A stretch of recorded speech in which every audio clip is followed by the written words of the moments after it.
आज हम लोग क्वेश्चन नंबर देखो शुरू करते हैं। प्रश्नावली 5.1 बहुत आसान आसान क्वेश्चन है, कुछ परिभाषाएं बस लिखा गया है। कह रहा है निम्नलिखित कंपनों में नहीं कथनों में सत्य और असत्य कथन को लिखिए और इसका कारण बताइए। माने ये बताना है कि सत्य है तो क्यों है और असत्य है तो क्यों है, इसका कारण हम लोग को क्या करना है, बताना है। तो पहला क्वेश्चन देखो, कह रहा है कि एक बिंदु से होकर केवल एक रेखा खींची जा सकती है। ये प्रश्न पूछा है कि एक बिंदु से होकर केवल एक रेखा खींची जा सकती है, तो ये कथन असत्य है क्योंकि एक बिंदु से असंख्य रेखा खींची जाती है। पहले तो हमने ये बताया कि ये कथन का है, असत्य है, और दूसरा हमने ये बताया कि एक बिंदु से असंख्य रेखाएं क्या कर सकते हैं, हम लोग खींच सकते हैं। तो ये कथन असत्य है। इनमें एक को कह रहा है रेखा खींची जा सकती है, जबकि एक को नहीं असंख्य रेखाएं खींची जा सकती है, इसलिए कथन का है असत्य है। एक बिंदु से असंख्य रेखाएं खींच सकते हैं। दूसरा कह रहा है कि दो भिन्न बिंदुओं से जाने वाली असंख्य रेखाएं खींची जा सकती है, दो भिन्न बिंदु से।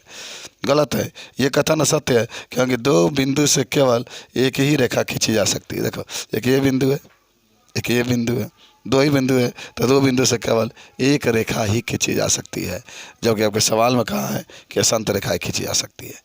तो ये भी कथन आपका कहा है असत्य है। चलिए आगे देखते हैं, हम लोग नेक्स्ट पर चलते हैं। कह रहा है कि एक शांत रेखा दोनों ओर अनिश्चित रूप से बढ़ाई जा सकती है। एक शांत रेखा दोनों ओर अनिश्चित रूप से बढ़ाई जा सकती है, यह कथन सत्य है। ये कथन क्या है, सत्य है। अगर आप एक रेखा दिखाएं इसे, तो दोनों तरफ आप असंत माने जितना मन करे उतना बढ़ा सकते हैं, असीमित रूप से बढ़ा सकते हैं। चौथा, आइए, यदि दो वृत्त बराबर हैं, यदि दो वृत्त बराबर हैं तो उनकी त्रिज्याएं बराबर होती है, ये कथन सत्य है। दो अगर वृत्त आप ले लें इस तरीके से, एक ये वृत्त है एक ये वृत्त है, दो वृत्त का अगर दो वृत्त बराबर हैं तो उनकी त्रिज्याएं भी आपस में क्या होंगी, बराबर होंगी, ये कथन क्या है, ये कथन सत्य है। चलिए निम्नलिखित का परिभाषा लिखिए। निम्नलिखित का लिखिए, परिभाषा लिखिए। समांतर रेखाएं, तो कहेंगे वे रेखाएं जो दोनों ओर बढ़ाए जाने पर किसी बिंदु पर ना मिले तो उसे समांतर रेखा कहते हैं। मान कहा गया है कि वे रेखाएं जो दोनों ओर बढ़ाए जाने पर किसी बिंदु पर ना मिले तो उसे समांतर रेखाएं कहते हैं। जैसे मान लो एक ये रेखा है, एक ये रेखा है, दोनों ओर आप बढ़ाते जाइए लेकिन कहीं मिल नहीं रहा है, तो इसलिए हम लोग कहेंगे ये दोनों रेखाएं कैसी है, हालांकि समांतर रेखा को देखना इससे प्रदर्शित करते हैं इस तरीके से।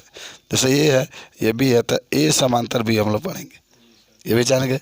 अच्छा, लंब रेखा, तो जब दो रेखाएं एक दूसरे को इस प्रकार प्रतिच्छेद करें, प्रतिच्छेद का मतलब काटे, कि वह 90 अंश का कोण बनाए तो इसे लंब रेखा कहते हैं।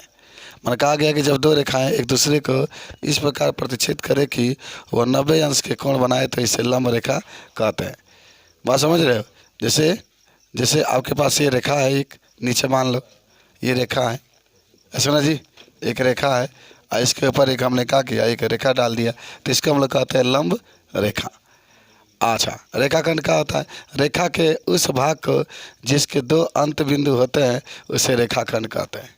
रेखा के उस भाग को जिसके दो अंत बिंदु होते हैं उसे रेखाखंड कहते हैं। जैसे अगर ऐसा खींचोगे ना इस तरीके से, तो इसके दो अंत बिंदु होते हैं।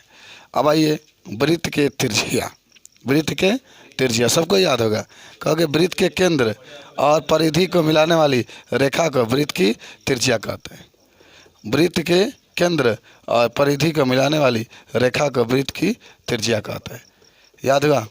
तो वृत्त के केंद्र और इसके मिलाने वाली रेखा को वृत्त की त्रिज्या कहते हैं। इसे आर से प्रदर्शित करते हैं, ठीक है।